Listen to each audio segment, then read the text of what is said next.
안녕하세요, 일목입니다. 지난 영상에서는 제가 사용하고 중고로 팔아버렸던 3개의 렌즈에 대해 이야기를 풀어봤습니다. 이미 팔아버린 렌즈였기 때문에 최초 대본 작성 시에는 대본의 길이가 길지 않을 것이라고 생각했는데요. 저의 생각을 정리하고 내용을 꽤나 간추렸습니다만 분량이 다소 길어지고 말았습니다. 이번 영상에서는 다뤄야 할 렌즈가 7개입니다. 제가 현재 사용 중인 렌즈의 개수가 7개이기 때문인데요. 간단한 코멘트 정도로 각각의 렌즈를 다뤄보겠습니다. 각 렌즈의 순서는 구입 순서대로 정리하겠습니다.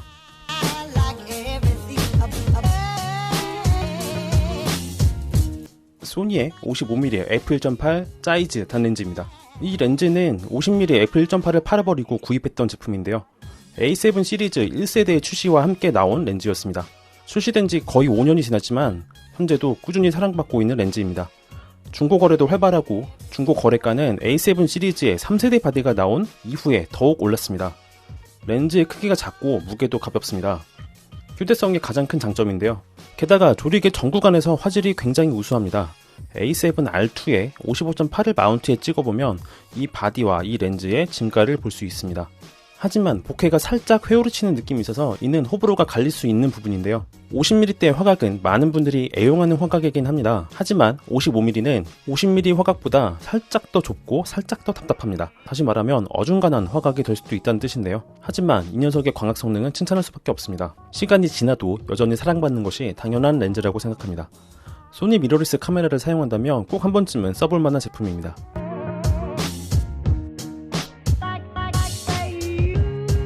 지난해 말에 출시 직후 신품으로 구입했던 삼양의 35mm f1.4 렌즈입니다. 흔히 삼양 35.4로 부르며 지난 4월 제작해 업로드한 리뷰 영상이 있었습니다.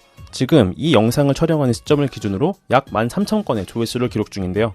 이 제품은 풀프레임 E마운트에서 사용할 수 있는 35mm f1.4 렌즈 중에 가장 저렴합니다. 소니 35mm f1.4 디스타곤, 시그마의 35mm f1.4 아트가 바로 비교 대상인데요. 평가는 각각 다릅니다만 삼양 35.4가 가성비가 제일 좋다는 것이 중론입니다. A7M2의 바디캠 렌즈로 사용했었는데요. AF가 다소 굼떴던 M2의 AFC 모드로도 초점을 잡을 때 생각보다 빠르긴 했습니다. 하지만 소니 네이티브 렌즈에 비하면 다소 아쉽다는 느낌을 받았습니다. AF 성능이 크게 개선된 3세대 바디인 M3에 마운트하면 이야기가 달라집니다. 그리고 렌즈 자체의 펌업으로 인해 네이티브 렌즈가 부럽지 않은 AF 성능을 보여줍니다. 하지만 렌즈 자체의 설계 문제 때문에 AF 작동 시에 발생하는 미세한 구동음은 펌업으로 해결할 수 있는 부분이 아닙니다. 이 점이 다소 아쉽습니다. 하지만 화질과 선명함으로는 비판할 여지가 적은 렌즈입니다. 삼양에서 출시한 AF 렌즈 중에 가장 뛰어난 완성도를 보여줍니다. 탐론 2875 렌즈를 사용하기 전까지 바디캠 렌즈로서 저는 이 렌즈를 믿고 썼습니다. 다만 아시다시피 이 렌즈는 부피가 큰 편이고 무게 역시 750g으로 다소 무거운 편입니다. 매일 들고 다니기엔 부담스러울 수 있는데요. 저는 빛이 적은 환경에서 촬영할 때, 야경을 촬영할 때, 혹은 보케를 활용해 촬영할 때 이 렌즈를 주로 사용합니다.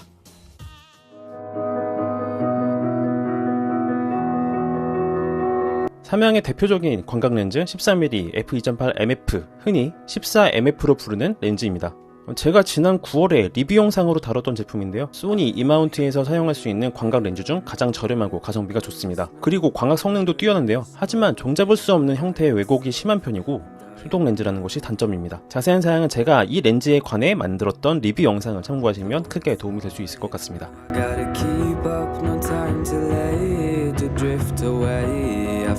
다음은 28-75mm f1.8 조리개를 가진 탐론 2875 렌즈입니다. 소니 E마운트 줌렌즈 중 최신 렌즈입니다. f2.8이라는 밝은 조리개를 전 구간 고정으로 탑재하고 있습니다. 저는 이 렌즈를 예약 판매로 구입했고 구입시 가격은 약 92만원이었습니다. 많은 사람들이 이 렌즈를 소니의 2470 f2.8 GM 렌즈 혹은 2405 f4G 렌즈와 자주 비교합니다. 그리고 덩달아 비교한 렌즈가 사이즈의 2470 f4 렌즈이죠. 전반적인 만듦새나 광학 성능은 당연히 가격이 더 비싼 2470GM이나 2405G 렌즈가 더 우수합니다. 하지만 이 렌즈는 가성비라는 타이틀을 가진 만큼 가격 대비 훌륭한 성능을 갖고 있습니다.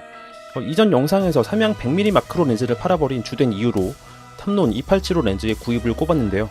해당 영상에서 말씀드린 대로 이 렌즈의 간이 접사 성능은 매우 뛰어납니다. 제가 찍는 음식 사진과 꽃 사진의 대부분은 탐론 2875로 찍은 것들입니다. 이 렌즈의 단점으로 알려진 것이 몇 가지가 있습니다. 간혹 발생하던 AF 오류는 렌즈 펌업을 통해 해결된 상태입니다. 28mm라는 다소 어중간한 광각 영역은 표준적인 2470 렌즈에 비하면 아쉬운 점입니다. 그리고 중앙부를 제외한 주변부 화질이 다소 날카롭지 않다는 평도 있습니다. 이 렌즈의 만듦새 역시 합리적인 가격 때문인지 뛰어난 편은 아닙니다. 하지만 저렴한 가격과 가격 대비 우수한 광학 성능으로 2470GM, 2405의 가격과 무게가 부담스럽거나 2470 짜이즈의 성능이 마음에 들지 않은 사용자들에게 좋은 대안이 될 수 있는 렌즈입니다. 저는 이 렌즈를 M3의 바디캡으로 사용하고 있습니다. 머지않은 시일 내에 이 렌즈에 대한 리뷰 영상도 제작할 생각입니다.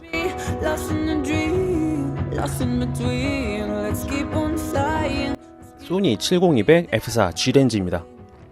출시된 지 약 4년이 되었지만 꾸준히 사랑받는 망원 줌 렌즈입니다. 흔히 애기 유령이라고도 부르는 렌즈인데요. 미놀타의 70-200 렌즈가 흰색 외관에 귀신처럼 빠른 AF를 가졌다고 해서 유령이라는 별칭으로 부른 것이 이 렌즈의 별명의 유래라고 하네요. F4에 전구간 고정 조리개를 갖고 있고 빠른 AF 성능을 갖고 있습니다. 무게 또한 가벼워서 타사의 70-200 렌즈에 비해 휴대성이 좋습니다.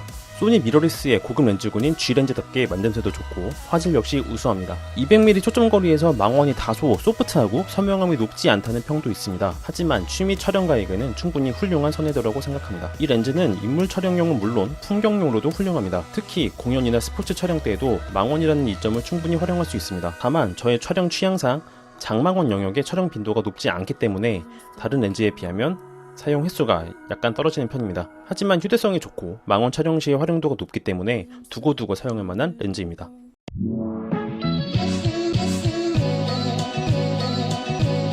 삼양의 23mm f1.8 삼양 24로 부르는 렌즈입니다. 삼양에서 발표한 E마운트 렌즈 중 최신 제품인데요. 지난 6월에 역시 예약 판매로 구입했고 일주일 사용기를 영상으로 제작해 업로드한 적이 있습니다.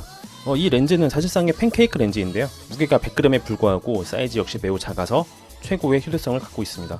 렌즈의 화질과 AF 성능 역시 준수해서 A7R2의 4200만 화소를 이용해 촬영해도 해상력을 충분히 기대할 수 있고 A7M3의 IAF를 사용해도 피사체를 끊임없이 따라갑니다. 삼양 AF 렌즈군의 고질적인 단점인 AFC의 소음도 거의 발생하지 않습니다. 가격도 저렴한데다 휴대성이라는 이점이 커서 일상 용도의 바디캡으로 매우 훌륭합니다. 하지만 삼양의 35.4나 소니 55.8에 비하면 해상력이 떨어지는데요. 풍경 촬영 시에 확대해서 보면 앞서 언급한 두 렌즈에 비해 해상력이 떨어지는 것은 인정해야 할 부분입니다. bokeh가 예쁘지 않고 빛망울 자체도 작은 것이 아쉬운 부분입니다. 또한 최대 개방으로 조리개를 열어서 촬영하면 사진의 주변부가 어둡게 찍히는 비네팅 현상도 이 렌즈의 단점으로 볼 수 있는 부분입니다. 고급 렌즈에 비하면 광학 성능이 다소 아쉽지만 역시 휴대성과 가성비가 이 렌즈의 다른 단점을 상쇄합니다.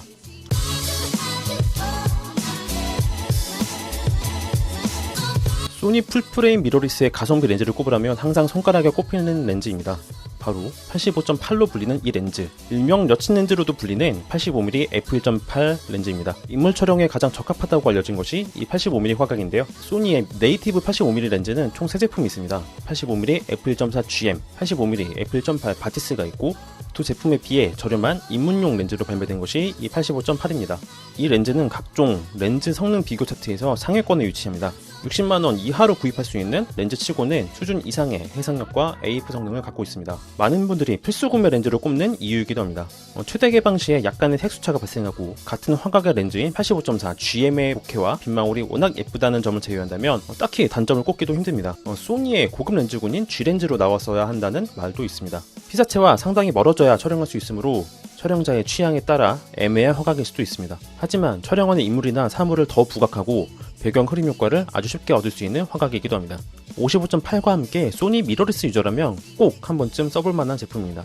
이상 제가 사용 중인 7개 렌즈를 모두 살펴봤습니다. 정말 간단한 사용기로 풀어봤지만 렌즈의 개수가 많다 보니 내용이 제법 길어졌습니다.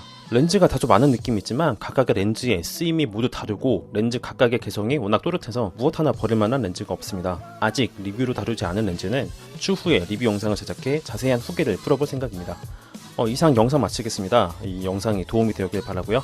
영상 시청해주셔서 감사합니다.